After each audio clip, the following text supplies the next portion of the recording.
C'est maintenant l'heure de vous présenter la chronique Mieux-être aujourd'hui à Bleu FM en compagnie d'Annie Beaulieu qui est formatrice Mieux-être. Allô Annie? Salut Fred.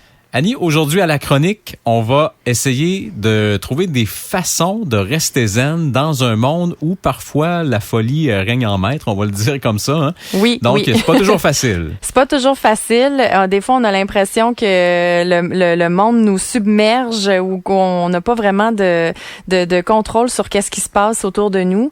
Et effectivement, on n'a pas souvent de contrôle sur ce qui se passe autour de nous, mais on a souvent du contrôle sur comment on va réagir à ça. Puis, c'est de ça qu'on va parler aujourd'hui, comment on peut rester zen malgré le chaos ambiant. Ouais. Donc, Annie, ça revient un petit peu à dire, si on va faire une comparaison, on peut pas empêcher le vent de souffler, mais on peut préparer sa maison en conséquence, par exemple. Oui, effectivement, on peut pas empêcher le vent de souffler, mais on peut décider de qu'est-ce qu'on adopte comme attitude face au vent. Parce que ce qui ne plie pas casse. Mm-hmm. Donc, c'est un peu de développer des façons de plier face à l'adversité, ce qu'on appelle la résilience, finalement. Oui, de rester flexible face à ce qui se présente à nous, parce que de toute façon, il va toujours avoir des choses, puis on n'aura jamais le contrôle. Des fois, ça va nous prendre par surprise, puis on va devoir composer avec. Donc, oui, de rester flexible, résilient par rapport à ce qui nous arrive, ça peut être une très bonne chose. Donc, je pense qu'il y a deux mots qui nous permettent un peu de traduire ça, là. Question de mieux imager ton propos aujourd'hui par rapport à ça? Oui, ben moi, quand je pense à comment on peut naviguer les aléas de l'existence, comment on peut s'en sortir, rester zen dans le chaos, je pense à deux mots. Le premier, c'est l'adaptation et le deuxième, c'est l'acceptation.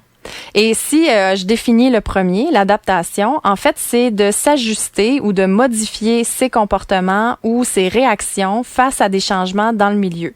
En d'autres mots, quand il y a les conditions du milieu qui changent autour de nous, notre travail à nous, c'est de nous ajuster, c'est de modifier nos réactions pour répondre aux nouvelles données qui nous entourent. Et de cette façon-là, on va retrouver une certaine harmonie. Et si on ramène ça à l'échelle de l'humanité, là, dans l'évolution, toutes les espèces qui ont adapté leurs caractéristiques ont survécu, sont toujours là aujourd'hui. Puis toutes celles qui n'ont pas pu s'adapter aux changements du milieu sont disparues puis sont plus là aujourd'hui. Donc, c'est un peu la même chose pour nous aussi. Quand on a de la difficulté à s'adapter à une nouvelle réalité, que ce soit dans le monde en général, là, à grande échelle, ou dans notre vie, à petite échelle, nous, on survit en tant qu'humains, mais des fois, on souffre beaucoup de ça parce qu'on est dans la résistance et comme tu le disais si bien, des fois, ça casse. Oui. Puis notre expérience de vie aussi, je veux dire, la vie, la durée de vie d'un humain, c'est à l'échelle de la planète, c'est très peu. Ouais. Donc, notre analyse qu'on fait, notre lecture des faits, c'est selon nos expériences de vie. Mm-hmm. Je pense que c'est important lorsqu'il nous arrive des choses, des fois, de faire excuse l'anglicisme, un zoom out, c'est-à-dire un regard plus large peut-être sur les événements qu'on vit, qui nous sont retournés constamment, ne serait-ce que dans l'actualité. Il y a beaucoup de mauvaises nouvelles. On parle de guerre, on parle de conflits. Et à la longue, à force d'être exposé à ce genre de choses-là, ça vient un peu saper notre morale, là. Oui. Puis quand on se ramène à l'échelle plus large, comme tu le dis, de l'histoire humaine, on se rend compte que c'est pas des phénomènes qui sont isolés dans notre période aujourd'hui. Oui, c'est un nouveau contexte, tout évolue tout le temps, tout est toujours changement, mais on se rend compte que le chaos, il a toujours été présent, puis il va toujours l'être aussi. Donc, quand on remet ça en perspective, ça fait prendre une autre dimension à nos petits et grands problèmes actuels. Parfait. Là, tu nous as parlé d'adaptation. Oui. Et le deuxième mot, c'est l'acceptation. Et ça, là, c'est pas facile des fois d'accepter les choses qui nous arrivent parce que on a l'impression que des fois, on est blessé par une situation où il y a quelque chose qui choque nos valeurs, puis on se dit, moi, je suis pas capable d'accepter ça, je suis pas capable d'adhérer à ça. Mais souvent, on s'empêche d'accepter les choses telles qu'elles sont pour pas donner notre accord à des choses qu'on trouve abominables. Mais accepter, pour moi, c'est pas ça. En fait, accepter, c'est de lâcher prise sur les choses qu'on n'a pas le contrôle dessus. Parce que si on y pense, là, on n'a pas le contrôle sur grand-chose. On n'a pas le contrôle sur la guerre, on n'a pas le contrôle sur les crimes, on n'a pas le contrôle sur les changements climatiques. On y a peut-être contribué un peu, mais on n'a pas le contrôle sur la vitesse à laquelle ça va.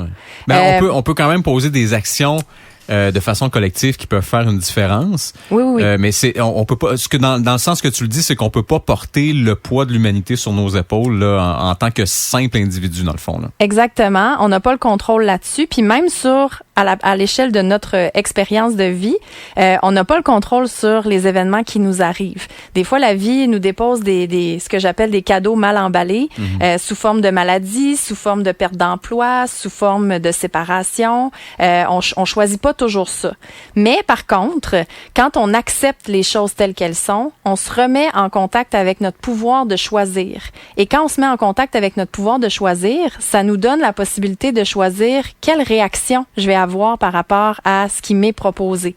J'ai pas le contrôle sur la pluie qui arrive dans ma vie, sur les tempêtes qui me frappent, mais je peux décider de réagir en de disant... te mettre à l'abri. Oui, voilà, en me mettant un parapluie ou en disant, voici l'attitude que je vais adopter par rapport à ça. Ça, un peu l'image de la pluie qui tombe, on se met à l'abri, c'est un peu comme, à un moment donné, lorsqu'on est envahi de mauvaises nouvelles puis de choses qui deviennent toxiques à la longue pour notre esprit, pour notre cerveau, c'est peut-être à ce moment-là de moins s'exposer justement à ce genre de contenu-là. Là. Ouais, puis ça, quand on est dans l'acceptation justement que c'est des choses qui arrivent, que j'ai pas de contrôle là-dessus, je me ramène dans mon pouvoir de choisir. Ouais. Et je peux décider de choisir de pas consommer autant ces nouvelles-là. Je peux décider de choisir de faire ma part pour créer un changement à mon échelle à moi. Mais je suis pas dans la souffrance, je porte pas le poids du monde sur mes épaules. D'accord. Ensuite? Ensuite, ce que j'allais dire, c'est que l'adaptation et l'acceptation, ça nous permet de rester zen, justement, dans les périodes qui sont plus difficiles à traverser, qui sont plus chaotiques. Parce que quand on souffre de ces périodes-là, puis quand on se sent pas zen, souvent, c'est parce qu'on va dans l'action contraire, c'est-à-dire qu'on résiste à ce qui est. Donc, on résiste à s'adapter, on suit pas le mouvement, on regarde nos convictions, puis on se dit non, moi, c'est comme ça que je vis ça, puis je résiste. Puis, on résiste aussi à accepter les choses telles qu'elles sont. On voudrait que les choses soient autrement.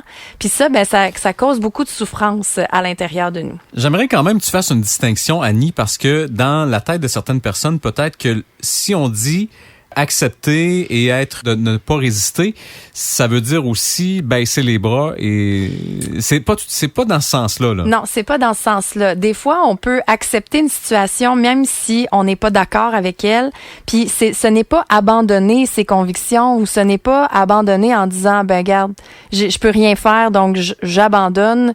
C'est pas ça accepter. C'est vraiment de dire voici qu'est-ce qui m'est présenté, puis voici comment je vais agir par rapport à ça maintenant que c'est ma nouvelle réalité. Donc, c'est pas tout à fait le même angle de vue, si on veut. OK. Donc là, c'est beau. On veut essayer de s'adapter, tout ça, mais il faut quand même s'outiller. Comment est-ce qu'on fait ça? En fait, j'ai envie de vous donner 3 étapes aujourd'hui pour arriver à traverser les aléas de la vie de façon plus sereine. Et vous allez voir, c'est des étapes qui sont très simples, mais c'est pas toujours facile de les mettre en pratique. Mais je vous les nomme quand même. Puis vous n'êtes pas obligé de me croire sur parole. Je pense que je dis ça souvent dans les chroniques. Allez tester dans votre vie. Puis prenez des notes, observez qu'est-ce que ça crée chez vous, puis voyez si ça fait du sens, puis si vous avez envie de continuer dans cette voie-là. Alors, on prend des notes. Oui, voilà. Donc, les 3 étapes pour rester zen dans le chaos de la vie. La première étape, c'est de vivre les émotions qui sont générées par une situation qui nous challenge ou qui nous arrive. Et accueillir les émotions, ça veut dire les reconnaître et leur permettre d'exister. Parce que des fois, on vit une situation dans notre vie ou une situation dans le monde qui nous met dans des émotions très inconfortables. Par exemple, dans la colère, dans la frustration, on peut être triste, on peut être déçu. Et toutes ces émotions-là ont leur raison d'être. On n'est pas obligé de passer à un autre appel rapidement. Si on vit une situation qui nous challenge, par exemple, on apprend qu'on a une maladie ou on vient de se séparer, c'est normal notre vie éclate en morceaux. Oui, voilà, notre vie éclate en morceaux, on perd tous nos repères. C'est normal là, de vivre de la frustration, de vivre de la colère, puis c'est correct de l'exprimer, puis c'est correct de la laisser exister. En fait, ça va nous permettre justement après de peut-être mieux accepter les choses, de tirer des enseignements de ça, Mais la première étape, faut vraiment laisser ces émotions-là exister.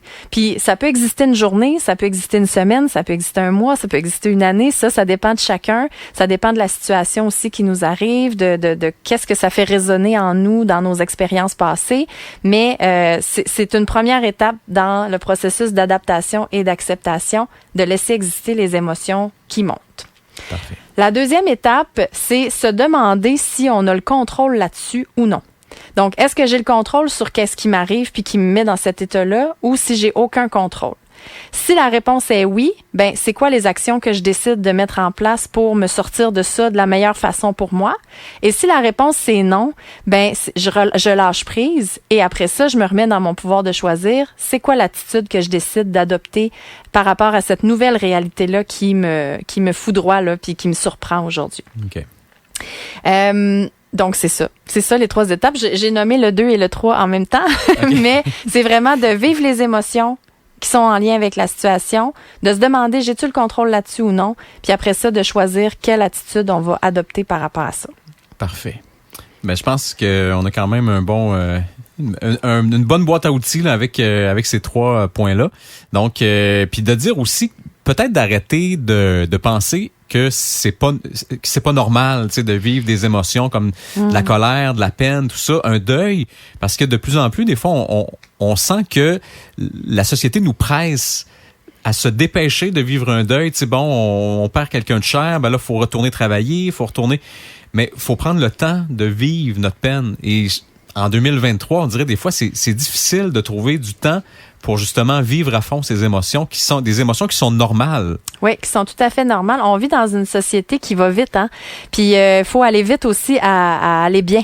Donc si on vit quelque chose de difficile, on se sent des fois pressé de retourner dans la joie, de retourner dans le plaisir, mais il y a plein d'apprentissages, il y a des choses incroyables qu'on peut mettre dans son bagage pour continuer sa vie quand on prend le temps de laisser décanter les situations, de les vivre à fond, d'aller au fond des choses, puis après ça de dire OK, ben voilà, j'ai vécu mes émotions à fond, j'ai pris le temps de régler ça, maintenant je choisis de faire ça avec ça. Alors, une chronique bien enrichissante aujourd'hui, Annie. Alors, merci beaucoup. Ça a été très constructif comme toujours. Donc, on espère que les gens ont apprécié la chronique aujourd'hui. Comment rester zen dans tout ce chaos? Merci beaucoup, Annie. Merci de ton invitation, Fred. Puis je vous dis au mois prochain. Merci. Merci. Bye bye.